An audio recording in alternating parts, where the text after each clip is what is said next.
like very likely we will. So Cho'Gath will be the choice for the top side. A bit of kill pressure on the gangplank, but can also be a happy farm lane for the game. That's big, but I want to talk about the CS lead that Aiming has over this duo. Unless he dies here. Look at him, he turns it around and a huge first blood goes over to We go back to very early expectations of what you need to do against Funnel. That was getting 3 outer turrets down by 15 minutes. Maybe you don't have quite that same against the enemy team. You can understand it. Drake goes down easily. Take that away from Viper, who has total control of the backside of the jungle. So the Kindred might just stay. Actually, facing a Funnel that's not making mistakes is going to be mid lane turret going down here from the Rift Herald. Yep. Rift Herald over the wall, Keen on the right side to just zone them in behind the turret. And nice objective already taken. You guys will notice it's pretty common against the Funnel, but a big gold lead already.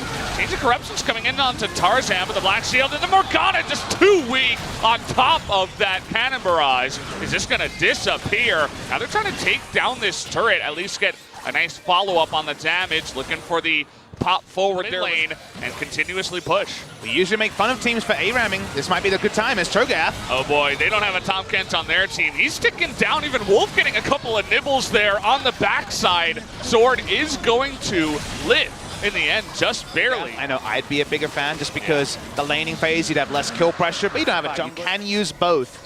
You haven't used your original. As here we go. You get the slow here on a Keen. The culling comes in. The Black Shield is going to block that Change of Corruptions. And maybe this is the fight that Griffin want to take here. You notice the Righteous Glory coming forward from Sword. They're trying to disengage the Essence Reaver passive on Viper. I think it's down. Yeah, he is going to be forced to blow that QSS. But the slow comes in. He has to flash away. And now he's out of this fight for the majority of it. He's just too low. Griffin, they want none of this. Just looking for that disengage, trying to lifesteal off the blue. Fighting is going to come in. Grove just popping his head forward. Tarzan, unfortunately, is going to have to jump to. Remember, they have a lot of disengage with the Swain and the Morgana, and somehow nobody dies. But they need a free Infernal Afrika. They could have even rushed towards the Baron, but maybe just a little bit too risky. They got 4 Drake. Send Viper out of this fight. It's going to be all up to Sword here. Has the vision. Is it going to come in? Oh, he got it! Sword does it for Griffin! And he does have the stasis too. He's going to survive for now, but he already did his job. Unbelievable. This game. Yeah. Poking forward, there's only one range minion there, and they're able to take down the turret because Griffin is not in position. But look at this, coming from behind.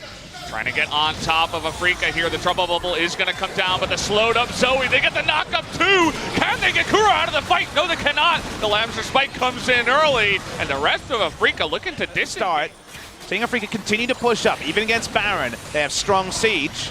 No Lambster Spike now, so this might be their moment, but unfortunately Sword caught in the front is going to just feast, aiming awkwardly, just not able to get out of that one. And now they lose their Cho'Gath. Afrika now going to get on top of him, but he does have his Zonia's ready to go. Does not matter.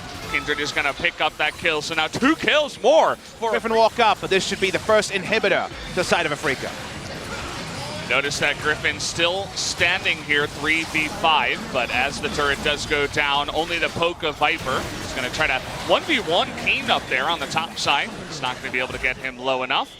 The rotation coming on in as a big wave in the mid lane actually means that Afrika should be able to take out this turret too. So waiting on the respawn, Sword 5 seconds away, but Griffin possible with your funneling. This is a free Elder over to the side. Only the Baron steal to Griffin, stopping that from being on the charts. They have so much poke against so little engage, they continue over and they can see Sword in the base. So this is the sort of Baron play that Afrika Freak should have made the first time around. Whoops, they didn't do. You know, maybe that was the moment right there because the Tom Kent is not really with the team right now, but still playing it tentatively. Just gonna try to turtle beneath their Nexus turrets and really can't blame them at this point. Down onto Sword, but he's totally fine. The culling is gonna be totally avoided, as well as the time. Okay, trying to get on Kuro here. Does a nice bit of poking damage. The Locket's gonna come out here. Change of Corruption on the Viper, as Aiming is gonna back off and out Lambster Spike. This time Toby's in there, just barely able to get that Zonia's off. Look at the back line though. Keen is going 1v4 and able to do it at this point in the game. Here comes Spirit 2 trying to lock someone down, and it looks like Griffin has run out of gas. Afrika controlling this game from the get-go, winning against this Funnel really, really easily. Going to be able to take out these Nexus turrets and take game number 1 against Griffin, the #1 team here. Just picking up some extra kills on their way out. And there you go, 9-0 is the kills, 41 minutes and a half. Kirkland here in the LCK, but looking to take that up on the top side here. Should be keen. I suppose it could have been some Morgana lane pressure to get some Drakes to use their smites. We're not going to see that for the first Drake, and it's something they need to address. See Spirit and Kuro coming down here into the bottom lane. They want to set up this 4v2. Tucson waiting on it, is tanking that turret, but Lahans with the dodge circle buying so much time. The TP comes in, but it is not enough. They take out the Shen. They take out rather two, and that is going to be 2-0. Go down for this. 2 kills for a turret. Usually you'll take the kills. But Viper and Tarzan do spare the blushes a little bit when it comes to first break. Yeah, they're at least able to get that. The TP was coming in from Sword, probably got interrupted or just decided, hey, they're dead. I'll just cancel. So control wards against a funnel comp are the most likely to stick compared to any other comp.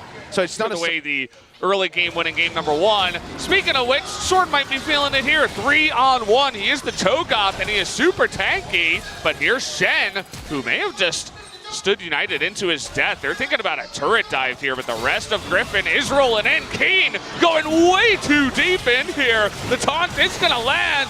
Lamb's Respite, though, is perfect there from Spirit. They knock him out, and Tucson gets the follow-up engage. It is perfect, and the double kill over to the side of the Zoe.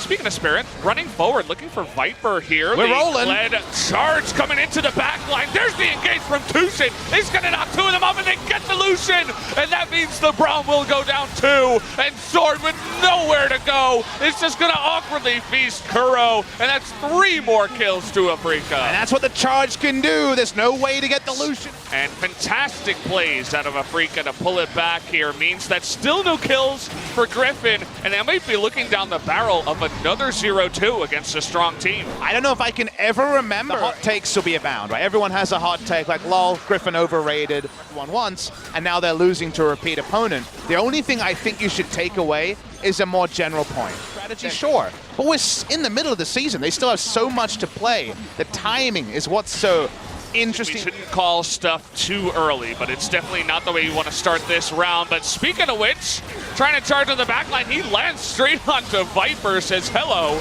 I'm playing Kled this time around. Nice engage follow-up from Tucson.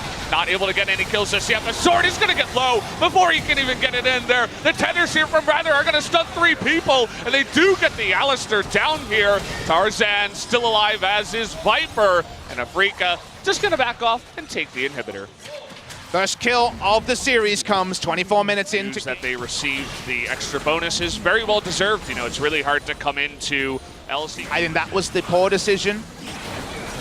But everything else is still up in the air. The future is still ready to be written as, whoa! He died to the W! That might have been the first time it looked that awkward and obvious. We definitely have people die to W before, but it was the Zoe paddle star into him walking on the trouble bubble, which makes him stand still, funnily enough. Tucson. Nice follow-up engage here as the rest of Griffin, Viper in the background, just trying to culling and get a high damage number, because that's all he is going to get in both of these games. Trying to take out aiming now, but gets hit by that trouble bubble. They still have Lamb's Respite, by the way, just in case. Here comes the follow-up from Lahans. Gets a nice taunt. Tarzan going to get low, though, on the back line. Keen able to do it. Spirit 2 is very fed. That sleep comes in on the Viper. He still wants to get a kill, but he will be denied. Only 2 kills in the whole series for Griffin, and a very clean 2-0 from Afrika. Fantastic series.